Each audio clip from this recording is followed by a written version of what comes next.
Hey, salut à toi, j'espère que tu vas bien. Je m'appelle Nadège et c'est une joie pour moi aujourd'hui de t'accueillir pour le message du jour. Donc installe-toi confortablement, profite et puis on se retrouve juste après.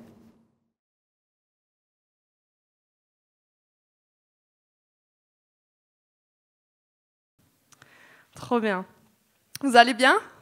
Yes, trop bien, ça fait plaisir de vous voir, de voir vos visages. C'est pour ceux qui viennent des fois le soir, vous savez que le matin, on a l'honneur de vraiment voir vos visages. Je n'ai pas besoin de vous décrypter un petit peu. Donc c'est vraiment un plaisir de vous voir ce matin. C'est un honneur pour moi d'être là avec vous. Je m'appelle Cindy, je suis une des leaders ici à Home Lausanne. Et puis c'est vraiment un honneur pour moi de parler ce matin sur le sujet qu'on a aujourd'hui, on va le découvrir ensemble. J'espère, pour ceux qui étaient là les dernières fois, vous vous en rappelez, parce qu'on est en plein dans une série. Si vous êtes là pour la première fois, bienvenue à Home. C'est vraiment un plaisir que vous soyez là. Vous inquiétez pas si vous n'avez pas entendu les autres messages. On aime fonctionner en série ici, c'est-à-dire qu'on va prendre un thème ou un sujet sur plusieurs dimanches, simplement parce que ça nous donne l'occasion de vraiment rentrer en profondeur dans un sujet. Et du coup, le sujet qui nous intéresse ces semaines, c'est l'adoration. L'adoration. Donc, l'adoration. Si vous avez à cœur d'aller écouter les messages qui étaient d'ailleurs incroyables des semaines dernières, vous pouvez sans doute le faire sur YouTube ou podcast, mais sachez que ce message va suffire à lui-même. Vous allez bien comprendre de quoi il s'agit. J'aimerais commencer cet ensemble en vous lisant un poème. Qui ici aime les poèmes? Oh, wow! C'est génial. Franchement, je m'attendais à peu de répondants. Trop bien. C'est un poème qui a été écrit par Robert Frost au début du XXe siècle. Comment je me donne la peine de le nommer en français. Qui s'intitule, là je vais le dire en anglais, The Road Not Taken. Donc en français, ça se traduirait par La route non empruntée. Pour une question de temps, je ne vais pas lire tout le poème, mais je vais vous lire juste une partie. Donc voici le poème. 2 routes se sont séparées dans un bois jaunâtre, et je regrette de ne pas pouvoir les emprunter toutes les deux. Et étant un seul voyageur, longtemps je me suis tenu debout, et j'ai regardé le long de l'une d'elles, aussi loin que possible, jusqu'à l'endroit où elle s'enfonce dans le sous-bois. Je raconterai cela avec un soupir, quelque part dans le siècle des siècles. 2 routes se sont séparées dans un bois, et j'ai pris celle qui était la moins fréquentée. Et cela a fait toute la différence. Robert Frost, c'est un poète américain du XXe siècle qui est très connu, en tout cas dans le monde anglophone. Et puis ce poème est fascinant. Ce poème, il parle d'une personne qui est à la croisée des chemins. La personne, elle est en voyage, elle est en route, elle s'en va quelque part. Et au cours de ce voyage, elle doit choisir entre 2 chemins qui s'offrent à elle. Et là, elle se pose la question: quel chemin vais-je emprunter? Dans la partie du poème que je ne vous ai pas lu, si ça vous intéresse, vous le trouvez sur Internet, le voyageur, il décrit ces 2 chemins qui se présentent à lui à un moment. Et il dit l'un des chemins a été bien usé, bien emprunté, tandis que l'autre était envahi par la végétation. Et il le dit lui-même, il dit ce chemin avait besoin d'être usé. Et lui, on l'a lu à la fin, il choisit la route peu empruntée. Pour lui, ce choix de quelle route vais-je emprunter, c'est un choix qui est significatif et apparemment déterminant parce qu'à la fin du poème, il le dit, 2 routes se sont séparées dans un bois et j'ai pris celle qui était la moins fréquentée et cela a fait toute la différence. Maintenant, pourquoi je vous lis ce poème? On ne va pas faire un cours de français ni de littérature ce matin, je vous le rassure. Mais je vous ai lu ce poème parce qu'à mon avis, il illustrait très bien le choix que chacune d'entre nous, on a à faire par rapport à qui ou à quoi sera le sujet de notre adoration. On se retrouve tous à quelque sorte sur cette croisée des chemins quand il est question de notre vie d'adoration. Je vais vous lire là un extrait de Timothy Keller qui, dans son livre « Les idoles du cœur », parce qu'il l'explique bien mieux que moi, et du coup, je ne vais pas m'aventurer à l'expliquer mieux que lui. Il dit la chose suivante. « Le cœur humain est une fabrique d'idoles. » Plus loin, il dit, en Ézéchiel 14:3, qui se trouve dans l'Ancien Testament, donc, Dieu dit des anciens du peuple d'Israël, « Ces gens-là portent leurs idoles sur leur cœur. Tout comme nous, Ces anciens ont sûrement réagi à cette accusation. Idole? Quelles idoles? Moi, je ne vois aucune idole ici. Dieu voulait leur montrer que le cœur humain a tendance à prendre de bonnes choses, comme une carrière brillante, une relation amoureuse, des biens matériels, ou même la famille, et à les transformer en biens suprêmes. Nos cœurs les élèvent au rang de Dieu, croyant qu'elles nous donneront importance, sécurité, protection et épanouissement si nous parvenons à les atteindre. En d'autres termes, on a et on aura toujours une tendance à adorer quelque chose ou quelqu'un. C'est la façon qu'on a de fonctionner en tant qu'être humain. Comme il le dit, Timothy, on est des fabriques, on a des cœurs qui sont fabriques d'idoles. Donc une question se pose. Quel chemin est-ce que toi tu vas emprunter dans ta tendance naturelle à adorer? Qui ou quoi est-ce qu'on va adorer? Peut-être que tu n'as jamais été conscient de l'inclinaison naturelle qu'on a d'adorer. Peut-être que tu es conscient et puis tu préfères ne pas l'avouer. Ou peut-être tu en es conscient et tu sais qu'il y a un choix à faire, tu te retrouves toi littéralement sur cette croisée de chemin. Ou peut-être tu sais très bien que c'est un choix. Et tu as dû faire ce choix encore et encore et encore. Dans tous les cas, ce matin, j'aimerais te suggérer que c'est un choix de vivre une vie d'adoration à Dieu. L'adoration à Dieu, c'est bien plus que des paroles chantées. C'est bien plus que des temps ou des moments réservés dans ma semaine. C'est bien plus que simplement des prières répétées. Oui, ça comprend tout ça. Il faut bien me comprendre, je ne suis pas en train de nier tout ça. Bien au contraire, mais c'est bien plus. Et c'est Yves qui l'a dit lors de son message d'introduction dans cette série sur l'adoration. En définissant l'adoration, il a dit « c'est un choix d'incliner tout son être à Dieu ». L'adoration, en réalité, du coup, c'est un style de vie, c'est une vie qu'on mène. C'est un chemin de vie qu'on emprunte lorsqu'on choisit d'adorer Dieu. Comme le voyageur qui choisit d'emprunter ce chemin et cette route peut emprunter, ce matin, je veux nous inviter aussi à emprunter le chemin d'une vie d'adoration à Dieu. Et c'est un chemin qui est marqué par un choix d'adorer Dieu avec tout notre être et toute notre vie. En choisissant ce chemin, on ne fait pas simplement juste d'adorer, on devient des adorateurs. Et je veux nous inviter ce matin à réfléchir à qu'est-ce qui marque ce chemin d'une vie d'adoration. Et pendant ces quelques moments que j'ai avec vous, j'aimerais qu'on se plonge ensemble du coup dans la parole. Pour ceux qui étaient là, purée, elle parle beaucoup, il n'y a pas de Bible à l'aide. La voilà, elle est là, la fameuse Bible. J'ai envie qu'on se plonge dans quelques passages dans les évangiles, simplement pour qu'on puisse saisir qu'est-ce qui marque et qu'est-ce qui caractérise une vie d'adoration à Dieu. Et pour ça, on va s'intéresser à une personne que j'aime énormément dans la parole, c'est Marie de Béthanie. Marie était une amie de Jésus. Elle vivait à la même époque, donc contemporaine de Jésus. Pour ceux et celles qui ont grandi dans le contexte de l'Église, je vais me répéter, là, vous avez déjà entendu, mais j'ai envie de donner un cadre pour qu'on comprenne qui elle est. C'est la sœur de celui qui est mort puis ressuscité par Jésus, donc son frère c'est Lazare. Elle est celle qui, à la différence de sa sœur Marthe, et on va voir ce passage plus tard, elle a choisi de s'asseoir au pied de Jésus au lieu de s'affairer à préparer les repas et puis faire preuve d'hospitalité pour les invités. Elle est celle aussi qui a oint les pieds de Jésus avec un parfum de grande valeur avant la mort de Jésus. Voilà ce qui nous est dit de Marie dans la Bible. C'est à peu près tout, d'ailleurs. Donc on va voir ensemble comment la vie de Marie nous révèle 3 caractéristiques qui marquent une vie d'adoration à Dieu. Et pour ceux qui prennent des notes, bravo à vous. Le titre de mon message, c'est « Une vie d'adoration à Dieu ». Et on va commencer en lisant un des 2 passages qui vont nous intéresser aujourd'hui. On va trouver ce passage en Jean 12, donc je vous invite à ouvrir vos applications, si vous avez un téléphone ou vos Bibles. À Jean 12, on va lire les versets 1 à 8. J'entends pas beaucoup de Bible. Il faut croire qu'on est vraiment dans la génération application. Je vais prendre à boire et après je vous lis tout ça.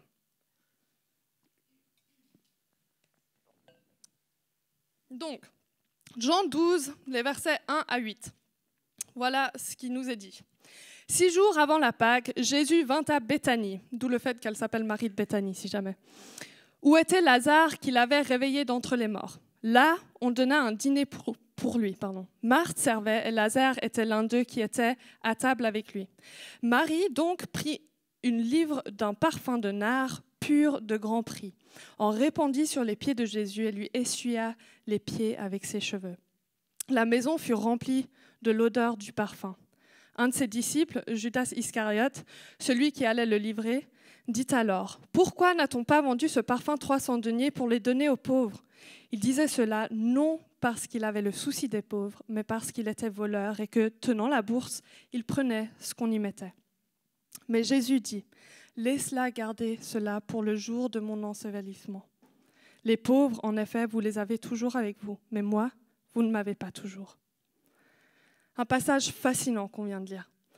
Je vais commencer par relever 2 observations avec vous qu'on peut faire sur ce passage et à premier égard, oui, ils auront l'air bêtes ou peut-être un petit peu simplistes. Mais vous verrez où on veut en venir. Premièrement, Marie verse un parfum coûteux sur les pieds de Jésus. C'est étonnant comme observation. Je suis vraiment perspicace. 300 deniers.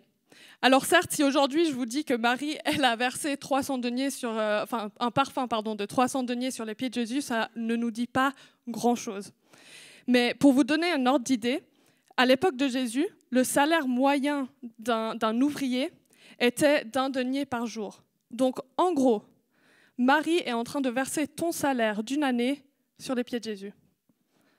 Voilà ce qui est en train de se passer. C'est pas rien. Deuxièmement, Marie se fait critiquer.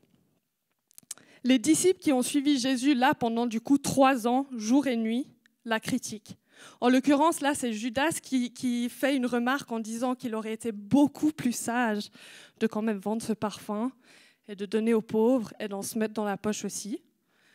J'aime bien ce passage parce qu'en général, on aime bien pointer du doigt Judas, mais je tiens à faire remarquer ici qu'il n'y a pas que Judas. Il y a aussi les autres disciples, il y a Marthe, il y a Lazare. Donc oui, lui, il a parlé, mais comme le dit le fameux écrivain et philosophe Jean-Paul Sartre, chaque parole a une conséquence, chaque silence aussi. Donc si je résume, on a fait 2 observations jusqu'à là. On a Marie qui verse un parfum de très grande valeur et très coûteux sur les pieds de Jésus, et 2, ce qu'elle fait est mal vu et critiqué. Dans les 2 observations que je viens de faire, il y a une chose qui est claire. Cet acte d'adoration de la part de Marie lui a coûté beaucoup. Je m'explique. Tout d'abord, de manière très pratico-pratique, c'est 1 an de salaire. Okay, ce n'est pas tous les jours que je vais donner un an de salaire à qui que ce soit. C'est vraiment pas rien. Et deuxièmement, en versant le parfum sur les pieds de Jésus, Marie a choisi de donner ce parfum à Jésus. Encore une fois, vous allez dire, mais Cindy, on a lu le passage avec toi, on sait. Mais la réalité, c'est qu'en choisissant de l'offrir à Jésus en le versant sur ses pieds, elle a choisi de l'offrir que à lui. Personne d'autre a reçu ce parfum. Personne d'autre a reçu ce parfum de grande valeur. Vous voyez où est-ce que je veux en venir avec ça? Oui, c'est des observations bêtes à premier égard, mais il y a une réalité profonde qui est cachée là derrière. Marie a fait le choix de placer quelque chose de grande valeur qui représente ses affections et son adoration sur Jésus, et de ce fait, elle choisit de ne pas les placer sur autre chose ou sur quelqu'un d'autre. C'est le principe même d'un choix. On dit que quand on dit oui à un choix ou oui à quelque chose, bien évidemment, on est en train de dire non à d'autres choses. Et une vie d'adoration à Dieu, Marie nous le démontre, c'est un choix entier, c'est un choix radical et c'est un choix, oui, coûteux. Mais pour Marie, rien ne compare à la beauté de Jésus. Et c'est pour ça qu'on voit Marie le faire avec grande joie. C'est un signe de consécration et un signe d'adoration envers Jésus quand elle verse ce parfum. Je vais prendre un exemple qu'on connaît tous. Il y a contexte, on est un jour de mariage. Contexte, cérémonie, ok? Donc là, on imagine, voilà, il y a 2 amoureux. Ils vont se dire oui l'un à l'autre. Et on dit souvent, ils se choisissent pour la vie. C'est beau comme concept, on aime. Et quand le mari dit oui à la question « veux-tu épouser ?» blablabla, je ne vais pas le répéter ici, ça va prendre trop long, il dit oui à sa future femme, qui devient donc sa femme. La femme, même chose. La réalité, c'est que nous, on est là, oh là là, les émotions, c'est si beau, c'est génial, ils se sont dit oui. Et on trouve ça fantastique, et c'est fantastique, c'est magnifique. Je ne suis pas en train de dire le contraire, comprenez-moi bien, c'est magnifique. Mais la réalité, c'est que nous, on voit qui ils choisissent. Et on oublie souvent qui ils ne choisissent pas. Ils sont en train de dire oui à une personne. Ce qui en réalité veut dire, on est en train de dire non à toutes les autres personnes dans le cadre d'une relation amoureuse exclusive. Et on est souvent pris par l'émotion, la beauté, la joie de ce qui est vécu, parce que c'est un acte incroyable. Mais souvent, on en oublie l'intensité. Mais en fait, ces deux personnes ont choisi de dire non à toutes les autres personnes. Et c'est exactement ce qui est en train de se passer avec Marie au pied de Jésus. Elle, ce qu'elle voit, c'est moi, j'ai choisi Jésus. Mais ce qu'il ne faut pas oublier, c'est que du coup, elle a choisi de donner ce parfum à Jésus et qu'à Jésus. Est-ce que nous, de la même façon, quand on dit oui à Dieu, on choisit de l'adorer lui exclusivement?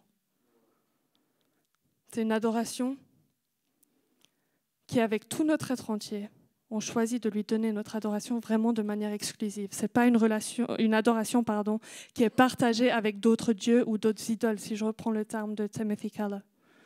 C'est un amour et une affection qui lui sont réservés, qui sont dirigés à lui seul. Et c'est une adoration qui est entièrement dévouée à lui. Et en passant, c'est d'ailleurs le seul à pouvoir vraiment supporter une adoration complète, sans être détruit. Je ne vous l'ai pas dit jusqu'à là, mais pour les personnes qui, encore une fois, prennent des notes, bravo encore. Pour ceux qui ont commencé après que je l'ai dit, encore mieux. Le premier point de ce message, c'est le coût de l'adoration. Une vie d'adoration à Dieu nous coûte quelque chose, oui. Et je ne vais pas vous mentir en disant « Non, tranquille !» Je ne sais pas pourquoi j'ai pris un accent du Sud, là. Je me suis dit c'était très sudiste. Mais comme pour le mariage, la beauté et la réjouissance qu'on y trouve dans une vie d'adoration, elle en vaut la peine. Et Marie nous le démontre, elle en était convaincue parce qu'elle a choisi de verser ce parfum de grande valeur sur les pieds de Jésus. Et j'en suis d'ailleurs également convaincue. Maintenant, on va lire un autre passage qui raconte une autre instance de la vie de cette fameuse Marie de Béthanie. Ce passage se trouve dans l'évangile de Luc au chapitre 10.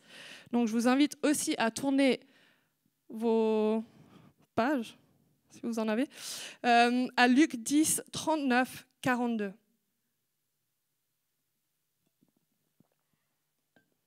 Je vous le lis. Pendant qu'ils étaient en route, il entra dans un village. Donc il, c'était Jésus et ses disciples. Et une femme nommée Marthe le reçut. Sa sœur, appelée Marie, s'était assise aux pieds du Seigneur et écoutait sa parole. Marthe, qui s'affairait à beaucoup de tâches, survint et dit « Seigneur, tu ne te soucies pas que ma sœur me laisse faire le travail toute seule? Dis-lui donc de m'aider. » Le Seigneur lui répondit « Marthe, Marthe, ne t'inquiète pas. Tu t'inquiètes et tu t'agis pour beaucoup de choses. Une seule est nécessaire. Marie a choisi la bonne part. Elle ne lui sera pas retirée. » Donc, dans l'évangile de Jean qu'on a lu tout à l'heure, Marie se retrouve au pied de Jésus pour verser un parfum de grand prix et littéralement lui essuyer les pieds. On va revenir à ça après.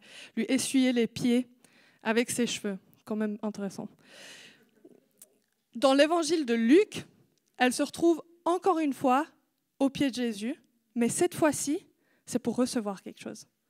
Cette fois-ci, c'est pour écouter son enseignement, pour recevoir son enseignement.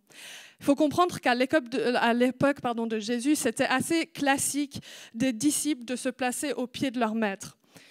Simplement parce qu'en fait, c'était pour écouter leurs enseignements et devenir comme eux. C'était tout le but à cette époque-là d'être disciple, c'était de devenir comme leur maître, devenir comme leur rabbin.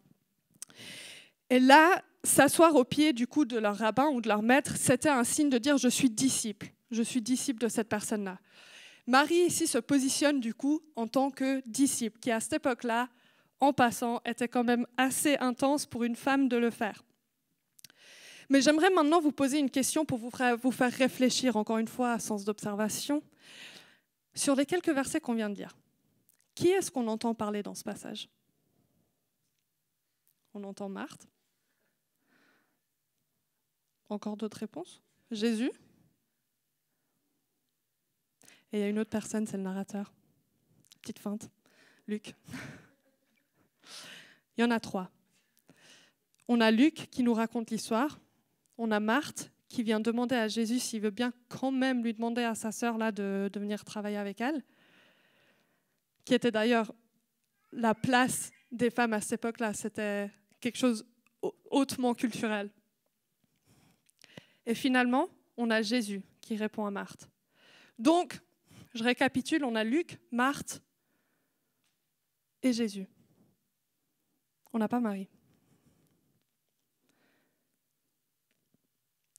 Marie, elle, choisit de rester silencieuse. Et je l'ai dit plutôt en citant Sartre, chaque parole a une conséquence, chaque silence aussi. Dit autrement, le silence de Marie parle tout autant que les mots de ce passage. Et c'est sur ça que j'ai envie qu'on s'arrête juste un moment. Je veux nous poser une question ici. Qu'est-ce que nous enseigne le silence de Marie dans ce passage? C'est d'ailleurs pas la seule fois que Marie reste silencieuse quand on lit toutes les instances de sa vie qu'on a au niveau biblique. En fait, il n'y a qu'une fois qu'elle parle et où on rapporte ses paroles. Et c'est quand Lazare est mort et Jésus l'appelle. Et puis Marie commence à avoir une discussion avec Jésus. C'est la seule fois qu'elle parle.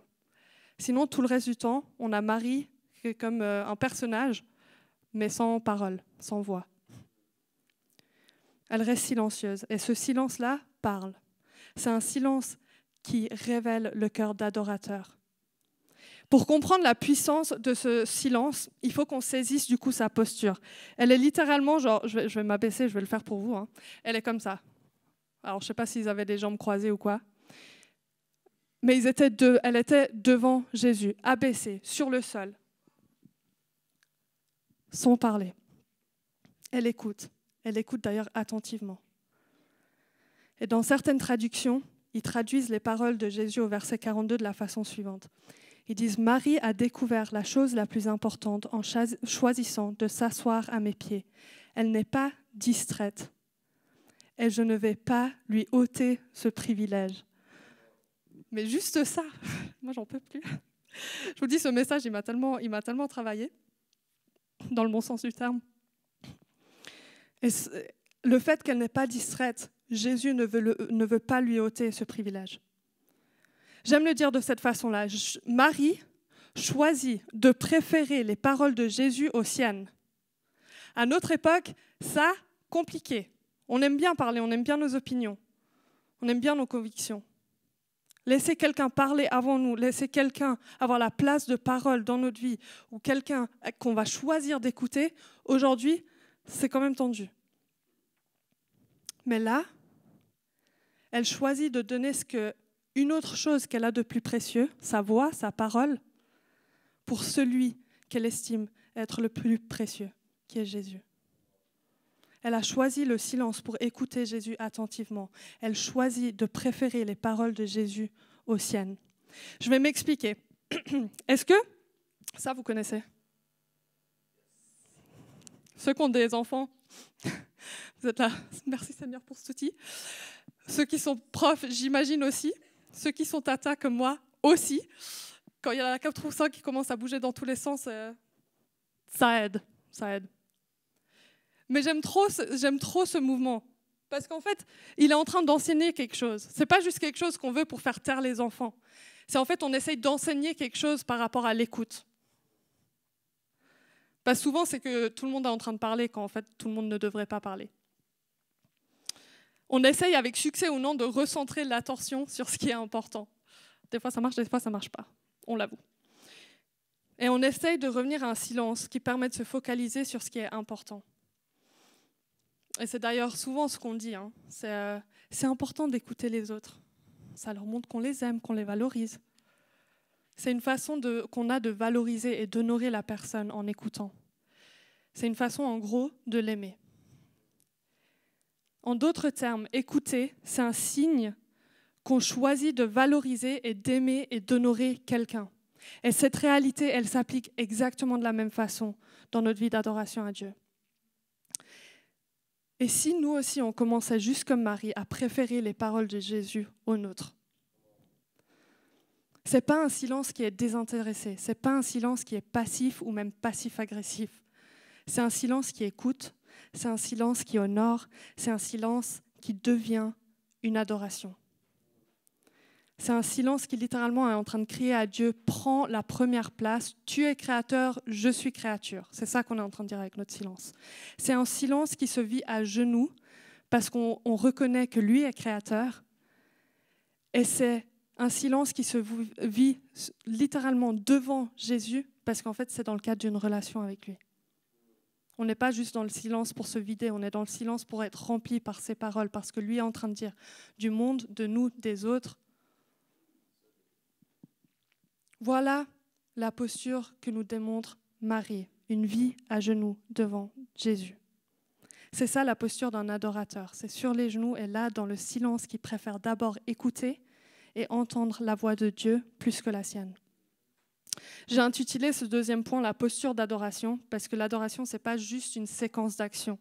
C'est réellement une posture à partir de laquelle on choisit de vivre chaque jour. Et j'irai jusqu'à suggérer que si on choisit de développer l'adoration comme style de vie, il faudra absolument et impérativement qu'on redevienne amis avec le silence, qui se vit à genoux et devant les pieds de Jésus, pas un silence qui se vide. C'est une posture qui se pratique chaque jour. Et c'est quelque chose qui prend du temps à développer, et c'est OK. Mais je veux t'encourager à commencer quelque part. Est-ce que ça ressemblerait à 5 minutes au bord de mon lit avant de sortir au travail, aux études, au parc pour les parents?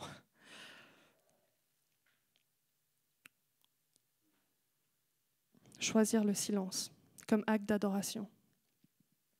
On va maintenant revenir au passage en Jean 12, où Marie répand son parfum sur les pieds de Jésus. Lors de la première lecture, on avait relevé 2 observations très perspicaces, si je peux le dire.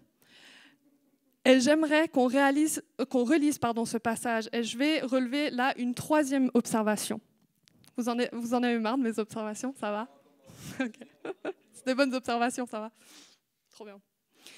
Ça sera du coup mon 3e et dernier point de ce message, qui sera le parfum d'adoration. Je vous le donne déjà maintenant. On va le lire cette fois-ci à partir du verset 3 jusqu'au verset 8. On va relire ce passage pour que ça soit comme un refresh pour nous. Donc, je lis, verset 3. « Marie donc prit une livre d'un parfum de nard pur de grand prix, en répandit sur les pieds de Jésus et lui essuya les pieds avec ses cheveux. La maison fut remplie de l'odeur du parfum. Un de ses disciples, Judas Iscariote, celui qui allait le livrer, dit alors, « Pourquoi n'a-t-on pas vendu ce parfum 300 deniers pour les donner aux pauvres ?» Il disait cela, non parce qu'il avait le souci des pauvres, mais parce qu'il était voleur et que, tenant la bourse, il prenait ce qu'on y mettait. Mais Jésus dit, « Laisse-la garder cela pour le jour de mon ensevelissement. » C'est le passage important, si jamais. « Les pauvres, en effet, vous les avez toujours avec moi, et moi, vous ne m'avez pas toujours. » Alors, 3e observation, vous êtes prêts? C'est génial, j'aime trop. Marie, elle essuie les pieds de Jésus. C'est fou, non? C'est mon observation. Vous pourrez me dire à la fin, je sais lire, merci. Mais elle essuie les pieds de Jésus avec ses cheveux. Intéressant comme concept. Je ne sais pas si ça vous est déjà arrivé. Même les parents, je ne sais pas si... c'est intéressant comme concept, vraiment. En gros, elle verse un parfum sur les pieds de Jésus, et là, elle s'abaisse, elle s'agenouille, elle va commencer, j'espère qu'elle avait les cheveux longs, à essuyer les pieds de Jésus avec ses cheveux. Bien que beaucoup pourraient se demander à quel point c'est hygiénique ce qui vient de se passer, c'est un acte qui est quand même hyper important à relever. Je vais m'expliquer pourquoi. non seulement elle verse un parfum de grande valeur sur les pieds de Jésus, mais en plus de ça, elle va choisir de l'essuyer avec ses cheveux. Elle s'est abaissée devant Jésus, encore une fois, cette position, cette posture d'adoration, elle s'est abaissée devant Jésus pour lui rendre honneur, mais c'est pas tout. Il faut se dire que si elle essuie le parfum des pieds qui est sur le pied de Jésus, avec ses cheveux, elle ressort de ce moment, ses cheveux sentent fort. Une livre de parfum, c'est pas ma petite fiole piou-piou. C'est une livre, c'est énorme. Elle ressort de ce temps, elle sent fort ce parfum. Je vais vous prendre un exemple de ma vie quotidienne qui est beaucoup moins, romantique, belle. Je peux vous dire, les personnes qui m'ont déjà côtoyée après ce moment-là, ils me diront « Oh oui ». Je vais donner un exemple bien moins extravagant. Quand je vais à l'écurie, que je m'occupe des chevaux, je les brosse, d'y brosser, d'y poussière, terre, tout ce qu'on veut. Je les monte, je les travaille. On est dans un environnement un peu plus agricole, fermier. Je reviens dans la ville. Et là, je dis « Hey, comment ça va ?» Et je peux vous dire que les gens ils disent « Ah, mais t'as été à l'écurie !» Cool. Pour les gens qui aiment les chevaux, « Ah, ça sent trop bon !» Pour ceux qui n'aiment pas, « Mais va te doucher, quoi. » Ça sent. Et on sait où j'ai été. On sait ce que j'ai fait. Parce que ça s'est imprégné sur moi. Et du coup, cette odeur-là, c'est quelque chose que je répands partout où je vais. Comme je dis, moins bien extravagant, moins bien romantique comme exemple, mais c'est la réalité. Simplement, ce que j'ai envie de vous faire remarquer, c'est que ce détail est fascinant du fait qu'elle essuie les pieds de Jésus avec ses cheveux. Parce qu'on voit que Marie, dans cet acte d'adoration, cette posture d'adoration, est marquée par sa vie d'adoration extravagante. Ça la marque. Ça, c'est imprégné sur elle. Et les personnes qui la côtoient, ils le sentent. Alors là, très physiquement, ils le sentent. Mais j'ai envie qu'on saisisse ce qui se passe dans ce passage ce matin.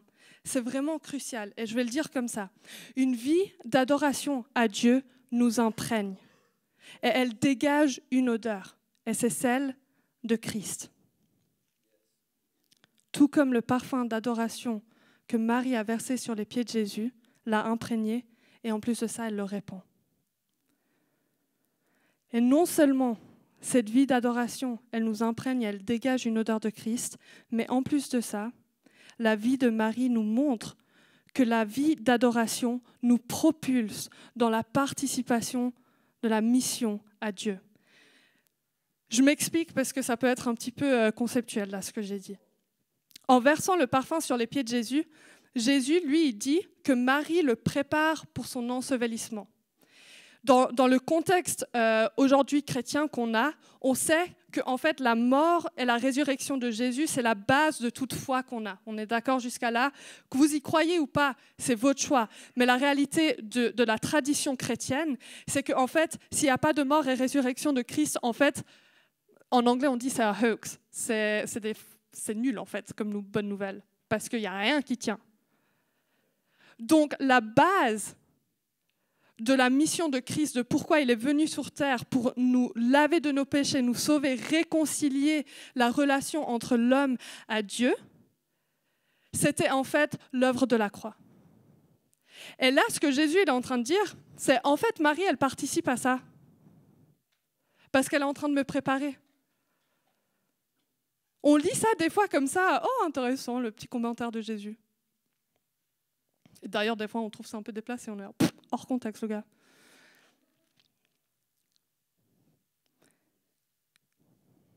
Ce qu'il est en train de dire, c'est que Marie fait partie de sa mission à travers son adoration. Il est en train de dire, oui, Marie fait partie de mon histoire.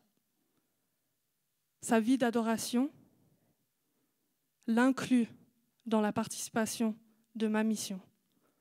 En d'autres termes, Marie participe à la mission de Dieu. On aime appeler ça la mission Dei, un terme un peu sympathique comme ça. Marie participe à la mission de Dieu en menant une vie d'adoration à Dieu. ça fait pleinement partie de ta mission. Et d'ailleurs, j'irais jusqu'à dire, sans une vie d'adoration, il est impossible de participer à la mission en Dieu. Et ça devient littéralement ton témoignage. Si je l'applique à notre vie, adorer Jésus de manière extravagante et vivre cette vie d'adoration à Dieu, ça devient notre témoignage. Vous me demanderez pourquoi? Très bonne question. Parce qu'en réalité, une vie d'adoration dévouée à Dieu fait deux choses. Ça lui rend gloire et ça rend témoignage de Dieu aux autres. C'est pour ça qu'en fait, une vie d'adoration à Dieu participe à la mission de Dieu. Voilà pourquoi notre vie d'adoration est si cruciale et si importante. Et voilà pourquoi, en fait, on passe des semaines à parler de l'adoration, pas juste comme un chant, bien que ça en fasse partie, mais comme un style de vie, comme quelque chose la création est appelée à vivre, que nous sommes appelés à vivre et qui nous permet aussi de nous restaurer et nous réconcilier à la mission de Dieu. Je vais citer ici James Smith, qui est un prédécesseur de Charles Spurgeon. Pardon, j'ai loupé le truc, Charles Spurgeon. Il le dit de la façon suivante. « Notre préoccupation principale sur la terre est de plaire à Dieu. Voilà le grand objectif de notre création. Nous avons été créés pour le glorifier. Voilà le grand plan de notre rédemption, publier ses louanges. Notre attention doit être fixée sur ce seul objet. Tous nos efforts doivent être dirigés vers ce seul but. Pourquoi? Parce que ça rend gloire à Dieu. Nous, on rentre ainsi dans notre identité et ensuite s'en vient la mission de Dieu dans laquelle on participe. L'adoration, c'est quelque chose qui va imprégner tout de notre vie si on choisit d'adorer notre Dieu. Ce n'est pas juste un tiroir dans ma vie que j'ouvre quand j'en ai envie. C'est quelque chose qui va littéralement englober tous les tiroirs de ta vie, si on reprend cette analogie. C'est un style de vie qui est marqué par, oui, le coup de l'adoration, la posture de ton adoration qui est sur les genoux, et ce parfum de cette adoration qui se répand aussi, qui rend gloire à Dieu et qui rend témoignage de Dieu aux hommes. Une personne qui vit l'adoration comme style de vie sera marquée par une adoration extravagante. Et oui, des fois, il y aura des critiques. Mais tu sais quoi, tant mieux. C'est une adoration qui est coûteuse, qui est joyeuse, qui est entière. Elle est marquée par une posture d'adoration sur les genoux, aux pieds de Jésus, en préférant ses paroles aux nôtres. Et c'est une personne qui mène une vie qui est profondément missionnelle. En fait, ta vie a un but. Et ce matin, Dieu nous invite, ou je pense aussi pour certains, il nous comme réinvite sur ce chemin d'adoration, sur cette vie d'adoration à Dieu. Je vais reprendre le poème que j'ai lu au tout début. On se retrouve à cette croisée de chemin tous les jours. Qu'est-ce que je vais choisir? Parce que comme je l'ai dit, nos cœurs, c'est une fabrique d'idoles. Donc on va adorer nécessairement quelque chose. Mais qui sera le sujet de notre adoration?